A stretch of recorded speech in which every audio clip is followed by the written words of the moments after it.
Welcome, friends. This is Economic Update, a weekly program looking at the economic dimensions of our lives, our jobs, our incomes, our debts, what we pay, what we have to pay when we borrow money, all of it. I'm your host, Victor Wallis. I've been a professor of economics all my adult life. I've taught at several universities, and now I teach at the New School University in New York City. I also write regular columns for truthout.org, an independent source of analysis and news every day that I urge you to take a look at, truthout.org. We also maintain two websites for this program that we urge you to make use of. They're available to you 24/7 at no charge whatsoever. They contain material on all the topics we cover in this program. They also provide you with lectures, entire classes, everything you might want to know about economics from the kind of perspective that you're familiar with from this program. In addition, the two websites provide you with two other useful things. One, a way to communicate to us, to tell us what you like or don't like about the program, what kinds of questions you'd like us to address, and so on. Toward the end of every hour, I respond to a few of these questions that we select. Of course, please bear with us. We get many more questions than we have the time to respond to, so we have to be selective. And finally, what you can do on both websites is follow us. Click on the icon and you can follow us on Facebook, Twitter, and Pinterest. So here are the names and addresses of these two websites. The first is rdwolff with two F's.com. Very simple to remember, rdwolff.com. And the other one is democracyatwork.info. All one word, democracyatwork.info. Please make use of these websites, and that will be another way for us to keep in touch. I have an exciting guest today whom I will introduce in about 12 or 15 minutes. But we'll begin, as usual, with our shorter updates. The first is actually a group of updates on a topic that keeps coming up in your questions and comments to us, and in the response I get as I travel around the country speaking. It has to do with health and the health system of the United States. One of the most interesting developments of the last few weeks has been the upsurge in medical companies, that is, companies that either make drugs or make medical appliances and so on, but particularly the drug companies, doing what's called in economics an inversion. And here's what that means. An American company buys a company in another country, merges with it, and in the process moves its headquarters from wherever it was in the United States to the foreign country in which is located whatever enterprise they're buying. Why is this done? Very simple. For tax purposes. This enables an American drug company to get out of the tax obligations it has to Uncle Sam, and indeed the tax obligations it has to the states where it's located and to the cities and towns sometimes where it's located and so on. But mostly it's a way of escaping the federal income tax in the United States and going instead to be taxed in another country, so it's not surprising that the countries most looked after by American drug companies have been countries in which the tax rates are low. Ireland, for example, is a prime target. What does this mean? Well, it means that the United States government is deprived of billions, with a B, billions of dollars in tax revenue because these companies have cleverly shifted their tax obligations to another jurisdiction, to another country. Consider this statistic. So far this year, 2014, companies worth $400 billion have made efforts to leave the United States by means of these inversions. Medtronic is the most recent company, a very large company. AbbVie, a large drug company in Chicago, is trying to buy Shire Corporation in Ireland, even as we speak. So this is a serious problem for all of us because it means the taxes not going to the federal government mean one of two things. Either the federal government will have to tax the rest of us to make up for the revenue that these drug companies are escaping. And let me remind you, these are drug companies that were born and grew in the United States, that many times got all kinds of federal and state subsidies and supports and encouragements. They are a product of the United States as a whole. They're just escaping their tax obligation as the reward for what has been done for them. So either the federal government cuts back on services because it's not getting the money from those escaping drug companies, or it goes to the rest of us to make up in extra taxes what's not being given by very large and very profitable drug companies. So what has this produced? Well, it's encouraging to note that there are some federal officials, some members of Congress and the Senate, who are concerned about this and are beginning to introduce legislation. But whatever good feeling you might get from that is immediately destroyed when you realize what it is they propose to do. Their plan, I am not making this up, their plan is to prevent or to keep drug companies from continuing to leave the United States and depriving the federal government of taxes by, get ready, lowering the taxes on corporations here in the United States, because then there'll be less incentive for them to leave. You don't need rocket science to understand that if that's your solution, you're still left with the basic problem that less tax money is coming into Washington from big, rich drug companies than there used to be, and then they ought to pay. So this is not a very good solution at all. Elsewhere in the health field, there was a story in the Wall Street Journal dated June 20th of this year that talks about the increases in insurance rates, medical insurance rates, planned by the medical insurance companies between 2014 and 2015.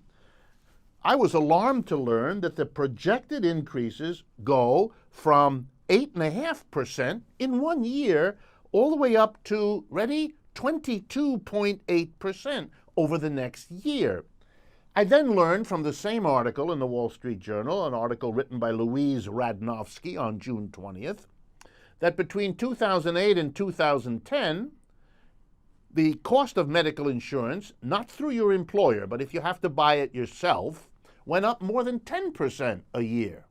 And we're talking about staggering increases in the cost of medical care before and since Obamacare went into effect, leading anyone who's aware of these to understand that whatever the virtues of Obamacare may be, particularly in bringing uninsured people into the world of medical insurance, one thing it didn't do was to lower the cost. In fact, it's clearly stimulated even wilder cost increases for medical insurance than we had before.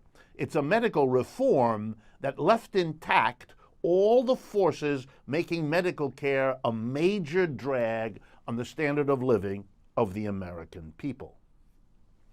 The next item, kind of a sad item, but one I thought was worth talking about, was the death last week of a famous doctor named Arnold Relman, R-E-L-M-A-N. He was, for many, many years, the editor of the New England Journal of Medicine, one of the most respected journals of medicine in the world. And what was striking about him in his life was a statement he made a long time ago, 1980s, in which he wrote, I won't quote it to you, but if you're interested, there were good obituaries for Dr. Arnold Relman all last week. He predicted in 1980 that if we didn't do something as a nation to control the delivery of medicine, to control the pricing of medical care, that the United States was at risk of becoming the outlier, the worst performing advanced industrial nation when it came to the relationship between the quality of care we deliver to our people and what we charge them for it. The reason I bring up his passing and the fact that he said this 30-odd years ago was my final update for today about health, which has to do with the report by the Commonwealth Fund. The Commonwealth Fund is perhaps the most prestigious medical research foundation in the United States. It's 100 years old, was founded by very wealthy philanthropists, the Harkness family of New England, and it just released a report, which you can get by going to commonwealthfund.org, and there you will see the results. The United States there places dead last in the 11 most developed industrial countries in the world. It's absolutely extraordinary.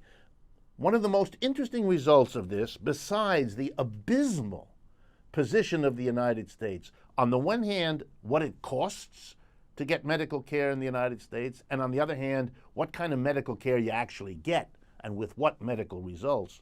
But I found equally interesting, and I'll give you the numbers in a moment, the fact that the socialized medical system of Great Britain, the NHS as it's called there, the National Health Service, came in first.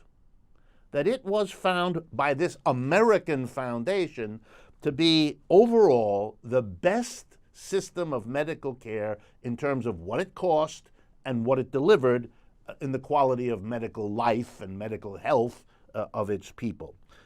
Here are the results. The United States comes in last, Britain comes in first, and countries like Germany and Netherlands and so on are in the, and France are in the middle. Here's what struck me. Healthcare costs in Britain, it's counted in pounds because that's their currency. 2,008 pounds per head is the cost of delivering medical care to the British population.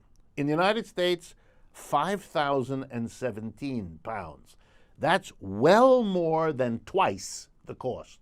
So we're number 11 in the quality of the care and in the medical condition of our people. But we're way number 1 in the cost. We outrun everybody else in the cost. What Dr. Relman feared in the 1980s has indeed come to pass. He was a wise editor of the New England Journal of Medicine, but he was also an extraordinarily perceptive predictor of what we have. If you are interested, you can read a very good story about the Commonwealth Fund report by reading the British newspaper The Guardian, dated June 17th.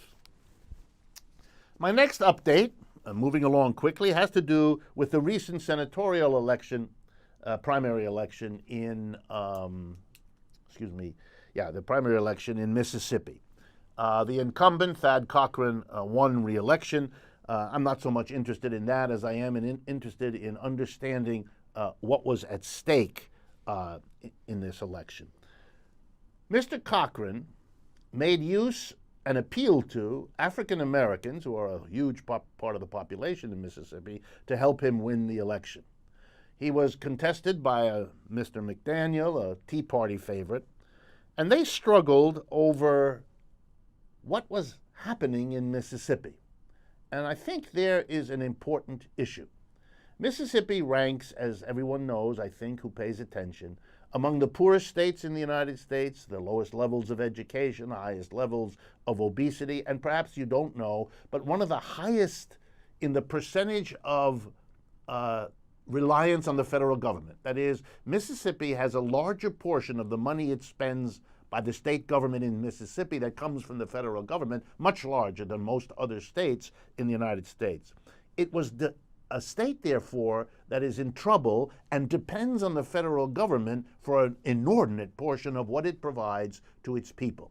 Consider then the strangeness that the debate between Cochran and McDaniel that decided the election was the debate in which Mr. McDaniel, who did surprisingly well, argued about the awful federal government and the need for Mississippians to free themselves from an oppressive federal government.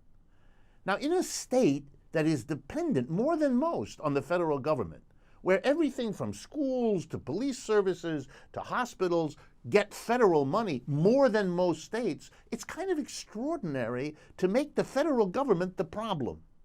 But it's a sign of how America works.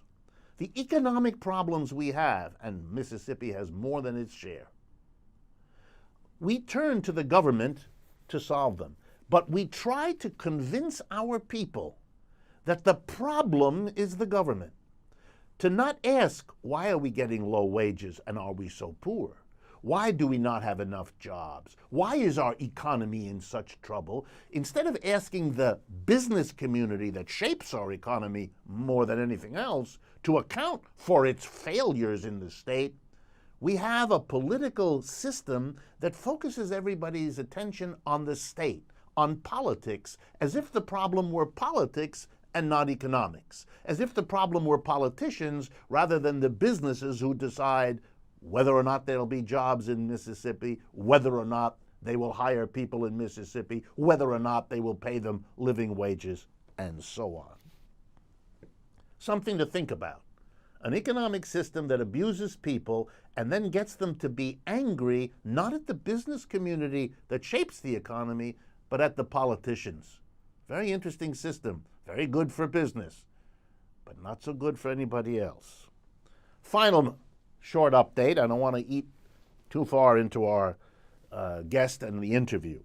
I do have to respond briefly to an op-ed that appeared on June 22nd in the New York Times. It was written by a Harvard professor of economics, Gregory Mankiw by name. In this article, Mankiw did what he often does in his public writing and what the New York Times seems to favor. He explained why the extremes of wealth and poverty were fine. He indeed knocked on Thomas Piketty, who has gotten a lot of attention recently because of his book about capital in the 21st century, where he shows how capitalism produces inequality and always has. But Mankiw will have none of it. Wealth and poverty are good, he says. Even better, and this is what the article he writes is devoted to, we should not have any laws prohibiting or limiting the wealth that really rich people can leave to their children or anyone else. In other words, we shouldn't have inheritance taxes. Mr. Mankiw, if nothing else, is consistent. But here's his argument. Wealthy people who are allowed to leave their wealth to their kids will therefore save a lot while they are rich and living their lives. Why? Because they're wanting to give much to their children, and they're not troubled by laws that prevent it, especially not if Mr. Mankiw had his way. And why is this good? Well, you see, Mr. Mankiw explains to us, a little bit like we were children, the wealthy person who can leave money to his or her kids will save a lot. And when he or she saves a lot, they may choose to invest that money that they've saved. And if they invest the money, it may create jobs. And if they create jobs, that's all good for the rest of us. And so, and he literally ends the article this way. We all should be, you ready? Grateful to wealthy people who can leave all their wealth to their kids, because if they invest it and save it in a certain way, we'll get jobs. Let me respond briefly. This argument would make exactly the same sense if we spoke about persons who stole a lot of money. Let's think of your average person with an average income. He or she decides to become a thief, steals from all of us a whole lot of money, and becomes very wealthy, and wants to leave it to their children. How nice. And so they take the money they stole and they save it, and maybe they'll invest it, and then maybe we'll get jobs. If that were to happen, if they saved their money and invested it and got jobs, should we celebrate stealing? Or is there a problem here? There's so many problems, I don't know where to begin. Number one, if a wealthy person decides to save money to leave it to their children, that doesn't mean they're going to invest the money. They may use that money, for example, to lend to a government. Many wealthy people do. They may use that money to make all kinds of risky speculations that don't pan out and plunge economies into crisis. We're living through that one right now. And finally, even if they were to decide, which they're free not to take the money they save, their wealth, and invest it, they might choose, as most of them are, to do that in another country, meaning for Americans, no benefit at all. In fact, loss of jobs. So there's a lot of ifs between giving someone wealth and having a benefit for the rest of us. But here's the better argument. What do we need to have some people wealthy for? There's no need. We could all have equal incomes or minor variations, and then we could decide democratically that we'll take a portion of our roughly comparable incomes and put it aside as a fund for investing and creating jobs that way. That way we would all be creating jobs, as many or more. We would actually use the money for the purpose we wanted, which is job creation, rather than giving it to a few wealthy people who may or may not decide to do any one of a bunch of things, but do not guarantee at all any benefit to us. And in all of it, Mr. Mankiw never even gives a moment's attention to an old American ideal. That was, we don't want rich people to be wildly wealthy and leave huge amounts to their children. We would like rather that everybody starts roughly in the same situation. We would like it rather that there's a level playing field. We don't want some people to have wild advantages denied to others, even though others are in no way to blame for that. We don't choose who we're born to, as you may remember. None of that worries Mr. Mankiw. He's an enthusiastic Harvard professor for inequality and no tax on inheritance. Amazing that he believes it, amazing that he admits it, and amazing that the New York Times thinks that's the best they can do for op-ed in economics. All right, so much for that. Let me turn now and welcome Victor Wallis to our program. I'm very pleased and indeed honored that I have Victor here with me today. Let me introduce him to you. Victor Wallis is the managing editor of Socialism and Democracy, an important journal that's been around how long, Victor? Well, 28 years now. 28 years of annual publication. Victor Wallis taught political science for many years at Indiana University in Indianapolis, and more recently at the Berklee College of Music in Boston, Massachusetts. His writing and editing have encompassed a wide range of popular and revolutionary movements. He has been corresponding with prisoners and active in prison support efforts for over 4 decades. And he is currently working on a special issue of Socialism and Democracy, focusing on, I quote, mass incarceration and political repression. And he's working there with guest editors Mumia Abu Jamal and Johanna Fernandez. So welcome very much, Victor, to a conversation. What we're going to be talking about today, let me introduce, is the extraordinary phenomena of mass incarceration in the United States. For those of you that are not familiar with this, the United States literally falls off the chart when you compare nations as to what proportion of the people in that country are imprisoned, are made to spend years and years of their lives behind bars. But it's also interesting, and I want to bring this to your attention, that the National Research Council, that's part of the government-maintained academies of science in this country, been around a long time, commissioned a major report that was released in April of this year, 464-page report by the National Research Council.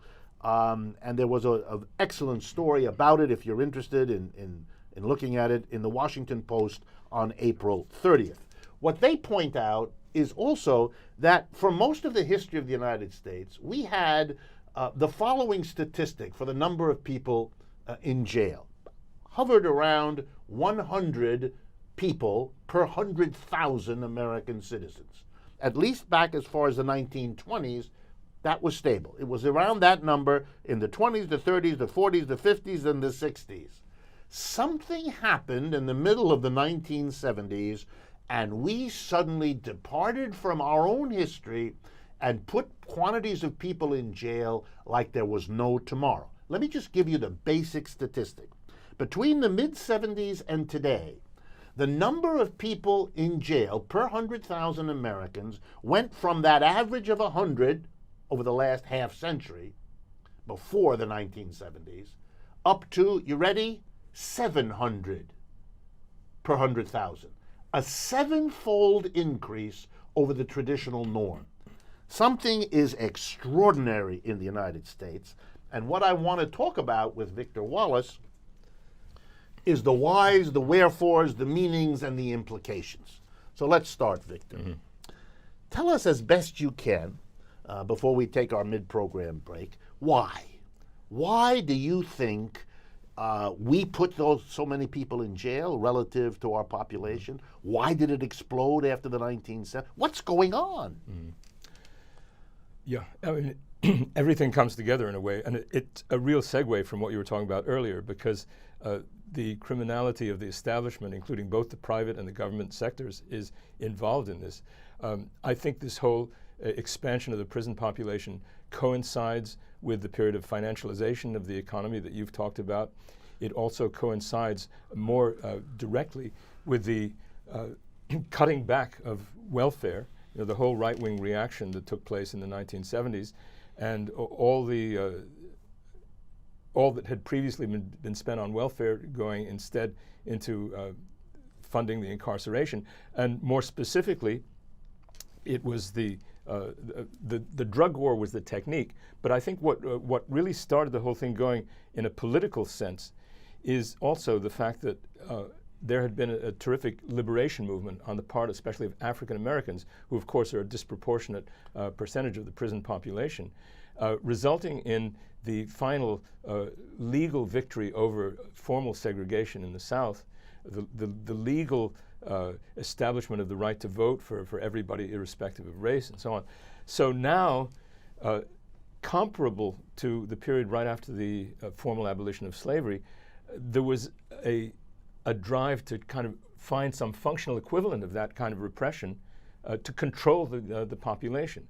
I mean, the population that had to be controlled was, of course, those who didn't have a place in the economy, who didn't get the kind of investments that you were talking about, and they have to be warehoused some way.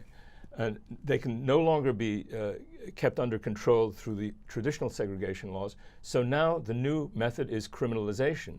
And that's what the drug war is all about. And that's what, of course, this fairly well-known book now, the New Jim Crow by Michelle Alexander, is pertinent to that, because she describes in great detail the whole process. So I think, just in brief, that gives a sense of it. Let me remind our audience that the population in our jails, which exceeds 2 million people, is overwhelmingly male and overwhelmingly, relative to its proportion of the population, African American, Hispanic, and other ethnic groups.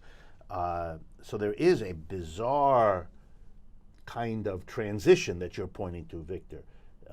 To make something very complicated simple, you stop helping people through economic supports of all kinds, from welfare to Head Start programs and everything else, and you move the money into prisons, which are very, very expensive to house a human being for a year in a prison with all of that goes with that. So you're not saving any money. You're not developing people, since it's crystal clear from anyone who knows anything about our prisons that they basically function to make whatever the problem an individual has worse by the time he comes out of that situation. It's hard to understand how a society would want to make the very transition you describe. How do you help us understand? Why does, again, I'm repeating myself, why? Yeah.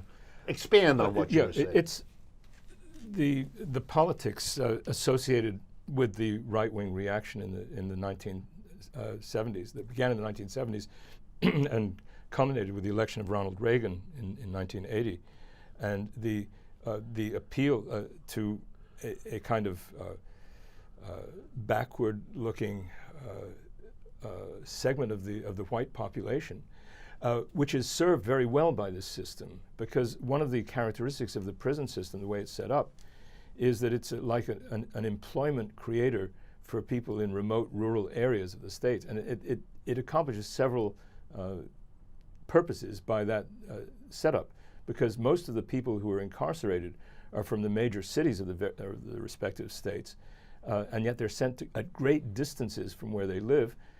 Their population is counted in the population of the districts in which the prisons are located, rather than the districts that they come from. So this has implications in terms of government, government programs government programs and so on. And And if I may say, if I'm not mistaken, by moving then urban people to the rural, you get the rural areas to get more services than they otherwise would, but you don't allow most of those prisoners to vote, so they can't actually participate. Right, exactly. So they're being used in multiple ways by the prison system. Right, exactly. And the distance between the prison population and their home communities is also an important factor in itself. It's a kind of breakup of their communities.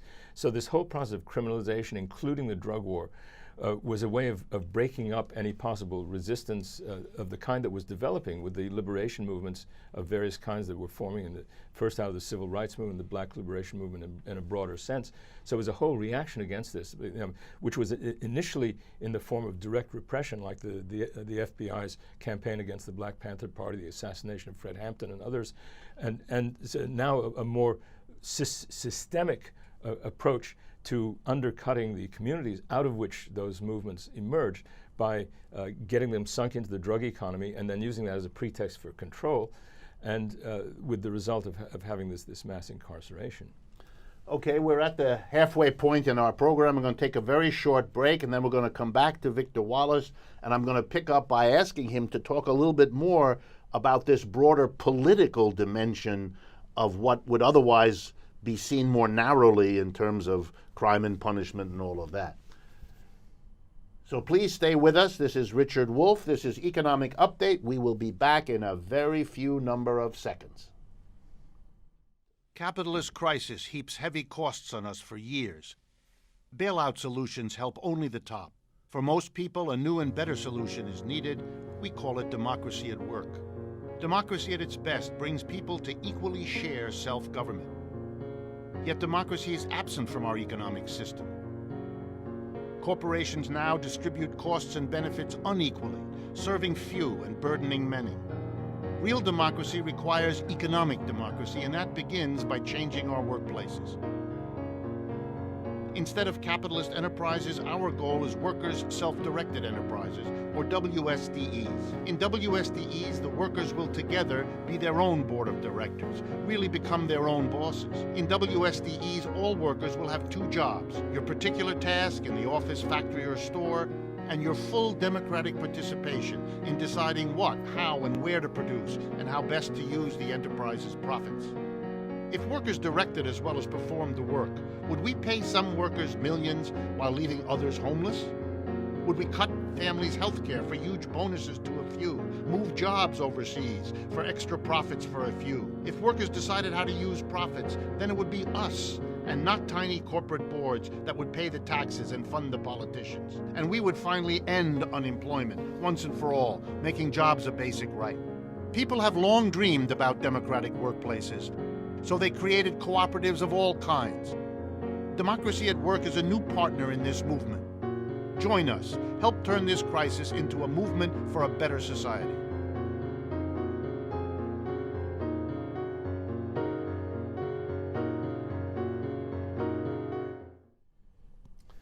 Welcome back, friends. This is Economic Update. I'm your host, Richard Wolff. I want to remind you again of the two websites that we maintain where you can find out more, communicate with us, and also follow us on Facebook, Twitter, and Pinterest. rdwolff with 2fs.com and democracyatwork.info. Before the break, I was talking with our guest, Victor Wallis, editor of the journal Socialism and Democracy, and increasingly an expert on prisons and incarceration. So I want to go back and ask you to amplify a little bit more. The period of the 1960s was a period of upheaval in the United States. It was a major movement by African Americans to begin to be part of American society in all the ways that they had been excluded before, and it was a more general criticism of the economic system. It frightened traditionalist and conservative Americans. Do you see the explosion of incarceration, of imprisonment, as a consequence of that period? Tell us a little bit more about the political side of this. Yeah, it's definitely a process of keeping control. And I think what also needs to be added, it's not just a question of putting people in prison. This is something which Michelle Alexander explains very well in her book. It's the whole criminalization, including even if you don't go to prison, you may be sort of on the police radar for various things. And one of the most striking things is how the kinds of problems that are encountered just by poor people, as a matter of fact, can lead to criminalization. In fact, just in this recent issue of the New Yorker, June 23rd, there was an amazing article about this judicial correction service, so-called. I don't know if you saw it. No. It's about how someone who, for example, doesn't falls behind in paying traffic tickets or something like that, gets put on probation and then put into the custody of these judicial correction services. They're not in prison, but they're tracked, and they themselves have to pay the cost of their being tracked, under the threat that if they don't keep up with their costs, they can be put in jail. So, and then another type of thing that's similar to that, which has been reported especially in California, is the police will use the pretext of stopping someone for jaywalking to then criminalize. They'll put handcuffs on them without any explanation, or if there's any kind of resistance, they'll even shoot them in some cases and kill them. So there's a whole, this kind of practice keeps a whole community under control. The other thing along similar lines, and this gets into the question of who's a political prisoner and who isn't, because political imprisonment is a major aspect of it. And it's, of course, those who were originally politically active and who were imprisoned on charges connected with their political activity, like the Black Panthers, have been imprisoned for decades now.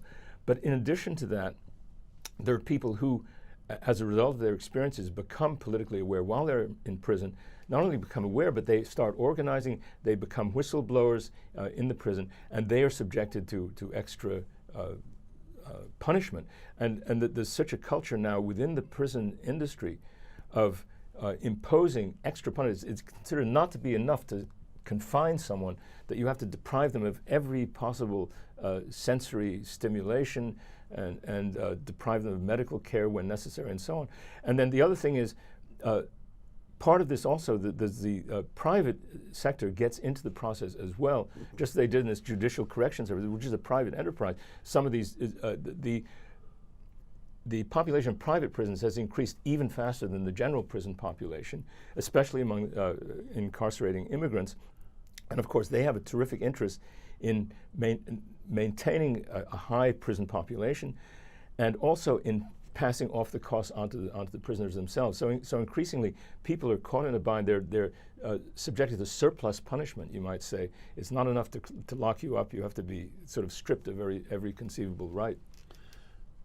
It occurred to me also that when we explore the economic dimensions of this, because I've dealt with this on the program in the past, there's a growing number of prisoners that are used as workers, that are literally rented out by the prisons to private employers at ridiculously low payment because of their quasi-slave status in this way.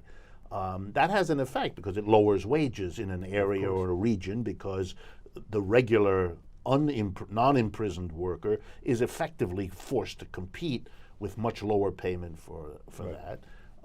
So it has that kind of effect that really is extraordinary. And if you look at the numbers, suppose you take the general number that I see used in economic discussions, that we have 2.5 million people in the jails. Those are 2.5 million people that ought to be counted as unemployed, since the vast majority of them are unemployed. And that means we ought to adjust the official unemployment numbers, which do not count prisoners, to add them. Well, for example, right now, we have roughly 11.5 million people counted as unemployed who are not prisoners, and that gets us your 6.3% that the newspapers are full of. But if you added the 2.5 million people who are in fact unemployed because we put them in jail, then the unemployment rate would jump a considerable amount above 6.3% and be a more accurate feature. And you have to kind of wonder how a society like ours could handle 2.5 more million people suffering unemployment. What kind of change in the level of militancy and demand for economic change would you get if you had that many more people forcing the rest of us to confront the inequalities and the injustices of an economic system that can't provide a decent job for that many people. So it is a way, another way, I guess, of your saying to us that there are all kinds of larger economic and political economy implications of jail. Yeah, and that's in fact one of the reasons why they have to be, from the standpoint of the system, why they have to be kept in prison.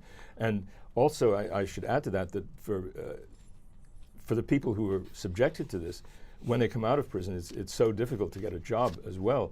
There are so many obstacles to it, and so it's very hard to make a life for oneself afterwards. So, and I would add, in terms of the figures on unemployment, what do you say about the military? I mean, this gets us back to the crimes of state, you might say, because the crimes of the state and of the establishment include not only the type of economic things like you talked about earlier in the program, but just sending drones over the country, killing innocent people, and so on.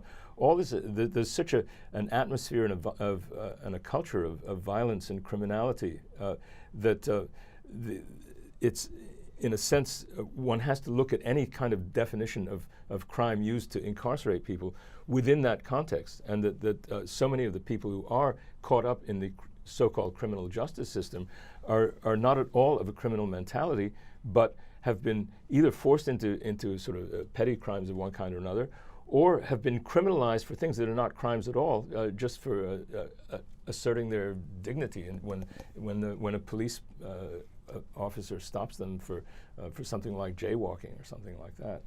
Well, you know, again, let me push you on something. You've partially answered, but I keep thinking it is so bizarre, the statistic that we are, for decade after decade, even through the Great Depression, a population, you know, in the Great Depression, we didn't have jobs for people on a scale worse than today, but we didn't do that. We kept the number of people in jail at roughly 100 persons per 100,000 population. But then in the 1970s, it goes nuts, and we have maintained a crazy 700 people per 100,000. We didn't all suddenly become more criminal than we had been before as a people. There's no reason to think that way. So obviously something changed to put all those people in jail, and there's really no explanation from the system. I mean, your explanation uses economics and politics and makes logical sense. But what alternative explanation would there be? Well, it's a question of just getting down to the more immediate things, and that's where the war on drugs comes in, because the war on drugs creates crimes where they didn't exist before. The possession of something or other, and then not only creates the crime, but also establishes these horrendously long sentences. So if you create a new crime, you establish a horrendously long sentence, and then that's what directly fuels this. So this you might say then that over the years that African American, particularly, and Hispanic, and poor whites as well, lived in an economic system that gave them few benefits and lots of grief. Many of them found their way to drugs that were purveyed in these communities as a partial way to cope with life. Then suddenly in the 1970s, this situation, itself a kind of accommodation to the system, allowed there to be a basis to move all these people out of their communities and out of their lives and into jails, which was felt for some other reasons to be necessary at that time. That's your argument. The drug situation was simply the pretext. Yeah, the drug situation is the pretext, and it came really in as in response to the fear of political organizing that would otherwise take place in these communities. You had to break up the community. So the drug commerce, the drug taking itself helps to demobilize people, but then it also provides a pretext for a greater police presence, greater control, and then the control extends itself into the prison system, and then within the prison system into surplus punishment meted out against those who are active in trying to resist its effects. Your argument leads me to a question. We all know that in a number of states there's been a legalization, at least of marijuana, both possession and use, and that there's been a relaxing of prosecutions for that. Does that suggest that there's a shift going on now? Is there something happening, whether it be the amount of money that has to be spent on prisons in a system that solves its problems this way, or do you think this is changing the situation that you have analyzed and described for us? Well, I think there's beginning to be an awareness of this, as symbolized by that book of Michelle Alexander, and I think some of the decriminalization of marijuana and so on is part of the reaction against this. There needs to be much more of that type of reaction. I mean, there's even a sort of a token recognition by the federal government that too many people are in prison, but it hasn't gone down to the level of the local police and enforcement. The culture of controlling the culture and the political necessity of controlling the communities hasn't changed, and so that's much harder to bring about.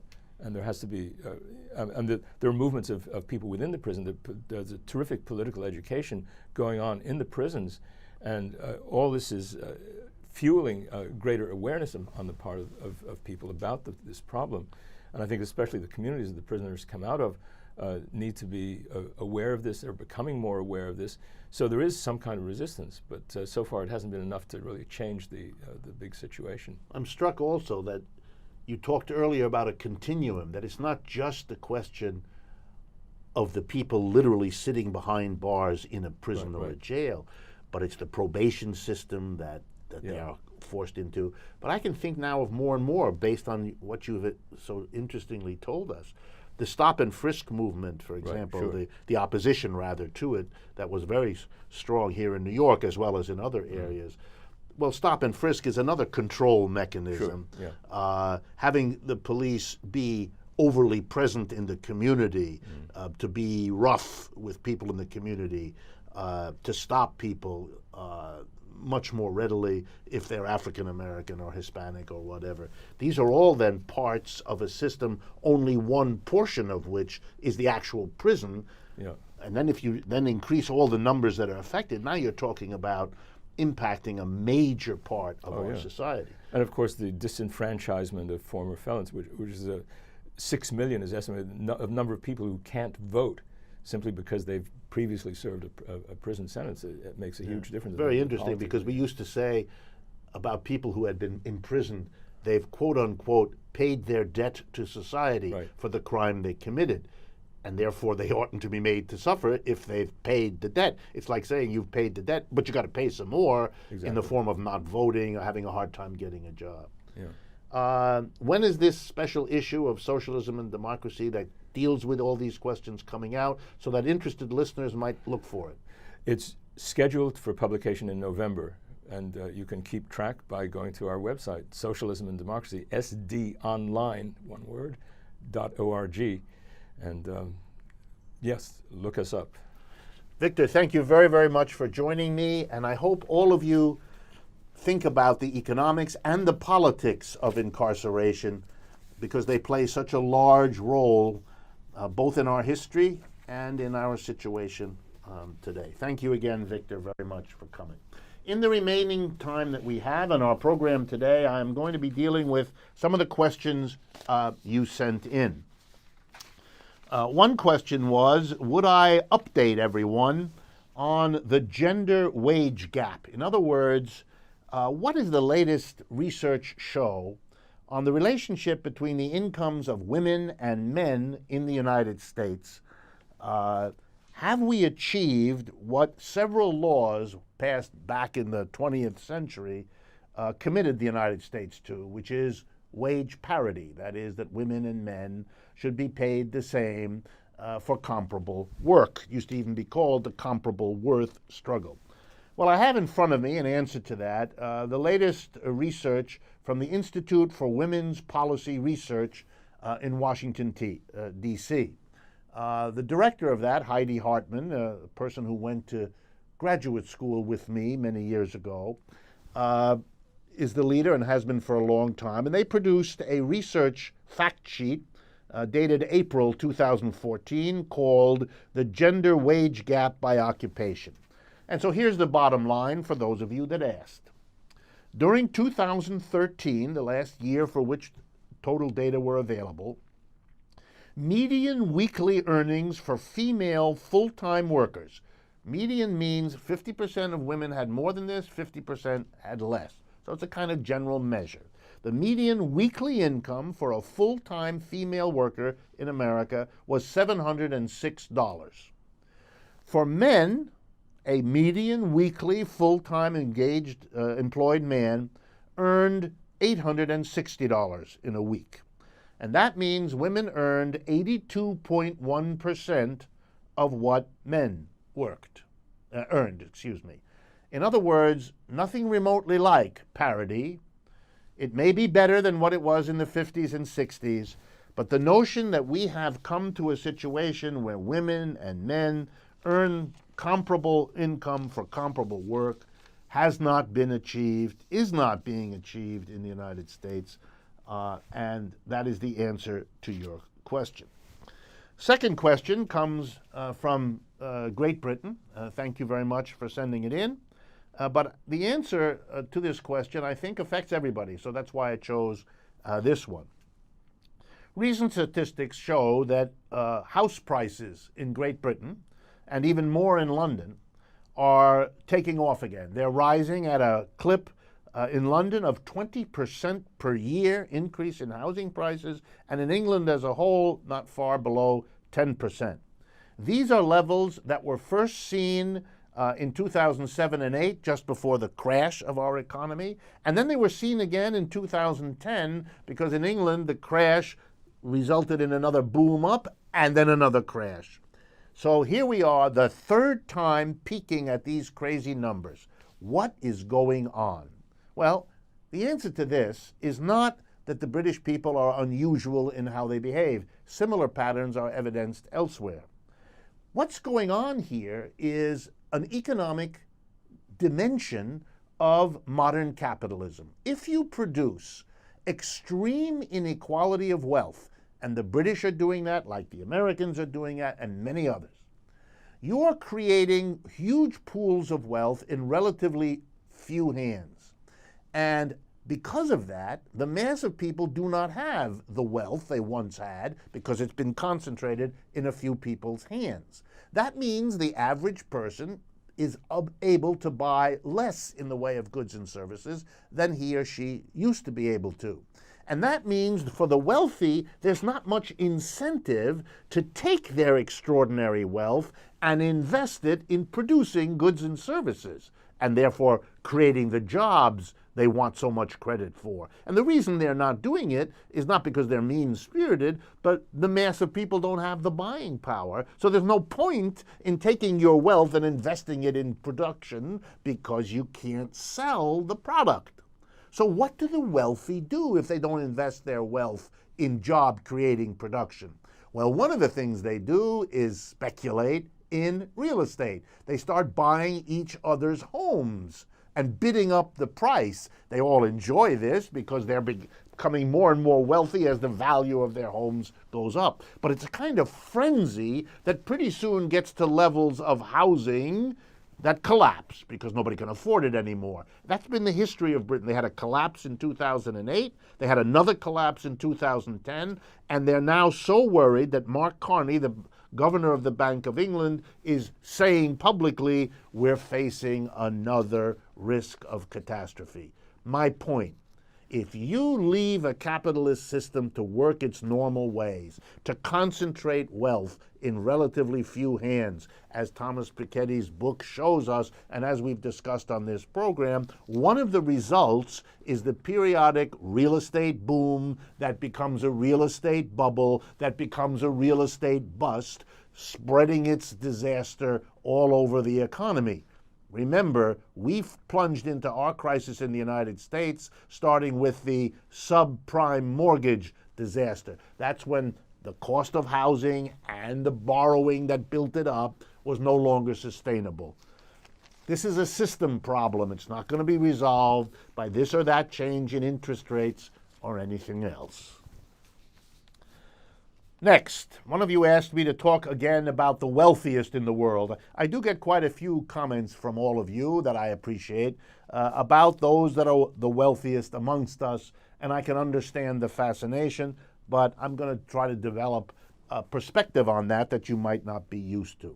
I have in the past used work by the Capgemini private investment outfit. They used to work together with Merrill Lynch. They now work with RBC Wealth Management. In any case, they produce together, Capgemini, and RBC Wealth, a World Wealth Report every year. And I looked recently at the World Wealth Report for 2014. Here's what I found. That the really wealthy, the ultra-rich, and by the way, ultra-rich are all the people who have at least $30 million or more in what's called investable wealth. So they don't count whether you have a house or 2 or 6. They don't count whether you own art. This is a question of what's in your bank account, what's in your stock portfolio. So if you have more than 30 million, you're counted as the ultra-rich. So here's the facts that you asked me for. First, in the world as of the end of 2013, there were 128,000 ultra-wealthy people. That's all. We have a population in the world of several billions, and 128,000 are ultra-rich. Together, they hold assets worth $18 trillion. That's more than the total output of goods and services in the United States this year. They average 140 million each, these 128,000 people, okay? But now here's what I want to stress to you. During 2013, the average wealth of these ultra-rich people rose by 12%. Most of you listening to me did not have your wealth rise by 12% last year. You'd be lucky if it rose at all. But those people's ultra net worth, as they put it, rose 12%. But here's the interesting thing. It rose the most in Asia, 19.8%. The United States, North America, with Canada, came in at 19.4%. But here was what's most interesting to me. Latin America, the ultra-rich only rose by 1.7%. Guess what? Over the last 10 years, Latin American governments, more than governments anywhere else, have been captured by popular forces, by radicals, by socialists, by critics of capitalism and critics of what capitalism did to their country. And here's an interesting effect. The rich who are still there were not able to expand at the expense of everybody else the way they did in Asia and North America. That's all we have time for today. This is Richard Wolff signing off for Economic Update and hoping that you will join me again next week.